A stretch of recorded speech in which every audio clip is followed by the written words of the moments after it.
Herkese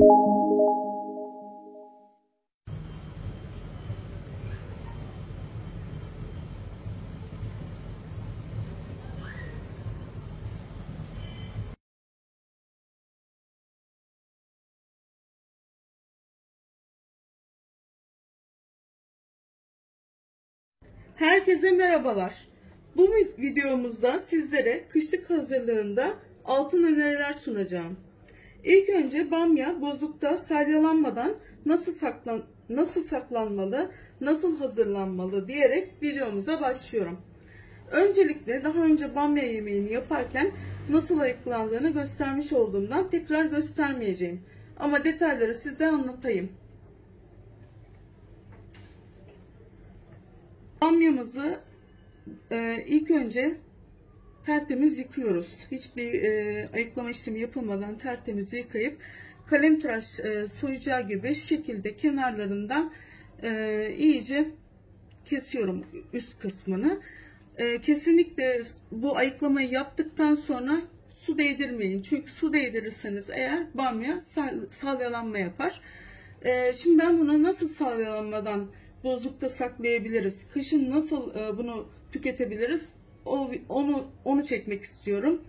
Şimdi hazırlıklara başlıyorum. Benim 1,5 kilo kadar bamyam var. Ayıklandıktan sonra hemen hemen 1,5 kilo kaldı. Şimdi ben suda haşlayarak yapacağım. Hafif haşlayacağım. Çok fazla haşlamayacağım. Salyalanmaması için de suyunu haşlarken beraber 2 tane limon sıkacağım içine. Bu limon bamyanın salyalanmasını engelleyecek ve kışın da çok rahat bir şekilde bunu kullanabileceğiz. Gerçekten ben her zaman yapıyorum. Hiçbir şekilde hiç salyalanma olmuyor ve de çok sağlıklı bir şekilde saklayabiliyorum. Ben sürekli bu şekilde yapıyorum ve hiçbir zaman da zararını görmedim. Hiçbir buzdolabı kokusu almadı. Hiçbir zaman salyalanmadı. Her zaman için çok lezzetli bir bamya yemeği yapabiliyorum buzluktaki bamyayla. Öncelikle tenceremize suyumuzu alıyorum. Çok fazla su koymayacağım ben buna. Çok fazla su doldurmadan içine de limonumu, 2 tane sıkmış olduğum limonumu ilave ediyorum. Gerçekten bu limon bamya için çok ilaç niteliğinde bir şey. Çünkü kesinlikle salyalanmasını engelliyor. Görüyorsunuz su az, limon çok gibi oldu. Benim amacım bamyayı böyle sıkılaştırmak. Yani şoklama yöntemi yapacağım. Bamyayı önce bu kaynatacağım ilk önce bunu. Kaynattıktan sonra bamyayı içine ilave edip çok az sarartacağım. Daha sonra şoklama işlemini yapacağım. Ve buzluğa soğutarak kaldıracağım. Su ve limon karışımı kaynamaya başladı.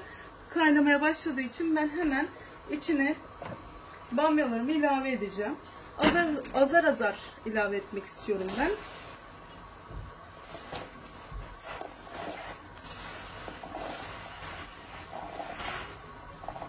Evet, bu kadar yeterli.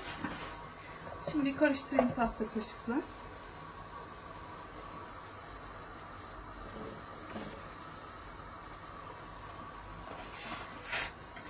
Ben bu aşamada hiç videoyu kapatmadan göstermek istiyorum size ki siz de en azından ne kadar tencerede kaldığını ve ne kadar haşlanması gerektiğini anlayabilirsiniz diye.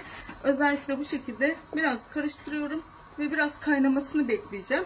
Yan tarafta da soğuk suyumu ayarladım. Soğuk buzdolabından çıkma suyumu ayarladım. Buradan almış olduğum bamyalarımı şoklamak amacıyla direkt soğuk suyuma ekleme yapacağım. Şimdi bunun biraz kaynamasını bekleyeceğim artık.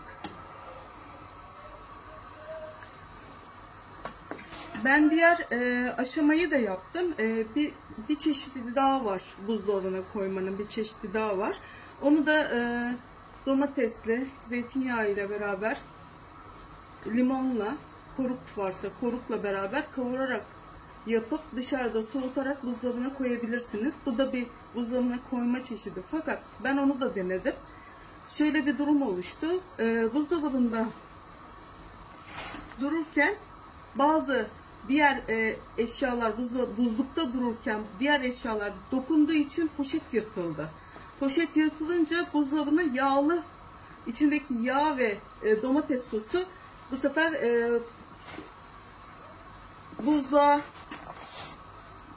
buzluğun içine dökülmüş oldu. O yüzden ben bu yöntemi daha çok seviyorum. Daha temiz, daha güzel bir işlem ve de hiçbir tadında hiçbir bozulma olmadan gerçekten güzel bir buzlukta saklama yöntemi bu. Ben her zaman bunu kullanmaya devam ediyorum ve çok güzel. Biraz daha haşlayacağım çünkü daha iyice kaynamadı. Biraz daha kaynadıktan sonra hemen alacağım.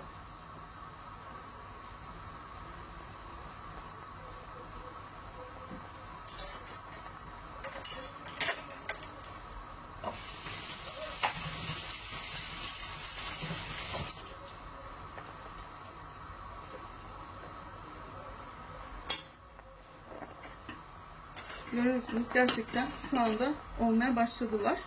Çok fazla haşlamayacağım ve vitamin değerlerinin suya geçmesini istemiyorum.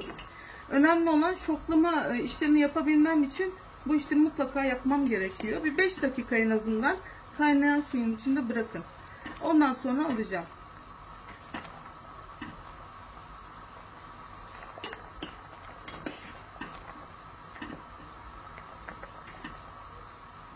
Dediğim gibi bamyaları kesinlikle yıkayıp ondan sonra ayıklama işlemini yapın.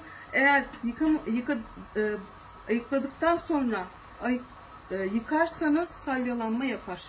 Bu da yani mutlaka uyulması gereken püf noktalarından birisi.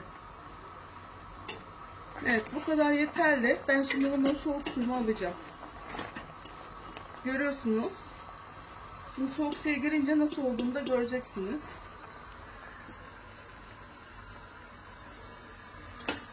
Evet, devam ediyorum almaya. Evet.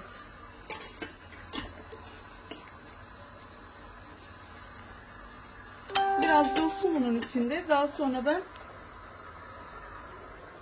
bunları çıkarıp süzüp ondan sonra artık buzdolabına soğuduktan sonra buzluğa koyacağım. Bu renkte alacalı bamya olduğu için benim bamyam, onun kırmızı suyu çıktı buraya. O yüzden bu her yerde olan bir bamya değil. Bu İzmir'e özgü bir bamya. Alacalı bir bamya. Belki başka yerlerde de vardır. Kınalı bamya diyerek de geçiyor.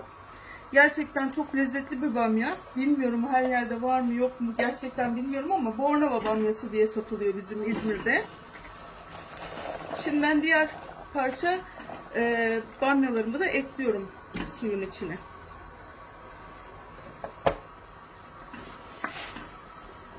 Evet, bunu da kaynamasını bekleyeceğim. Ondan sonra alacağım.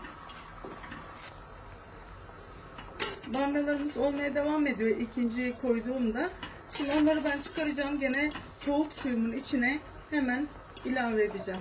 Burada soğuk su yaptım tekrardan. Buraya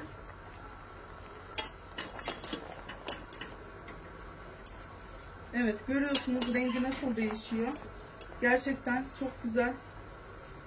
Şoklamasını da yapmış oldum bu sayede. Bunları süzdüm. Onu da size göstereceğim biraz sonra. Diğerlerini ilk aşamada yaptıklarımı süzdüm. Soğuk suyun içinden alarak. Zaten soğuk su ısınıyor. Tekrardan döküyorum. Yeniden soğuk su koyuyorum. Buradaki soğuk su ısınıyor. Buradaki bamyaları koyunca çünkü.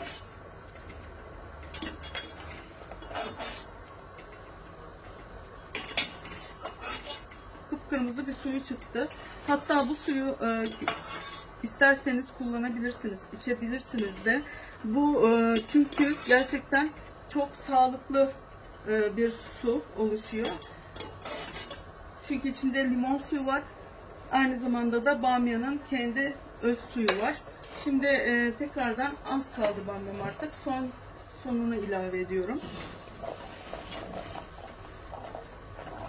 Buradan hemen hemen 3 yemeklik kadar, 1,5 kilodan 3 yemeklik kadar bamya atacağım buzluğa.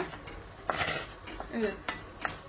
Bu kadar su hemen hemen hepsine yetti. Daha fazla su hiç gerek yok fazla suya. Çünkü çok fazla suda kaybolmasını istemiyorum değerleri. En azından bu şekilde buzluğa atabilmek için Bu ilk kokusunu çıkarıp buzluğa atmak bu şekilde oluyor.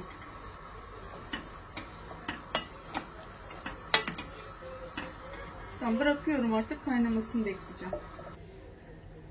Gördüğünüz gibi koyduğum sudan şu kadar, çok az bir su kaldı. Yani o yüzden çok az suyla yaptım ve limonunu bol koydum. Bu şekilde hem salyalanmadan hem de kışın rahatlıkla saklayabileceğimiz bamyalarımız oluştu. Bamyalarımızı bu şekilde soğuttum. Artık poşetleme aşamasına geldi. Artık poşetlere dolduracağım. Bu şekilde gerçekten çok güzel oldu. Şimdi poşetlere yavaş yavaş dolduracağım. Poşetlere doldurdum. 3 tane yemeklik bamyamız oluştu.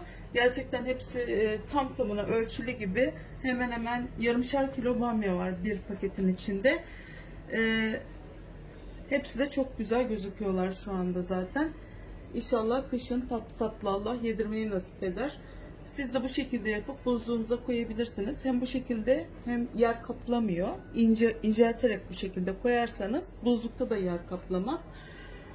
Kanalıma abone olmayı, beğeni yapmayı, yorum yazmayı lütfen unutmayın. Afiyet olsun.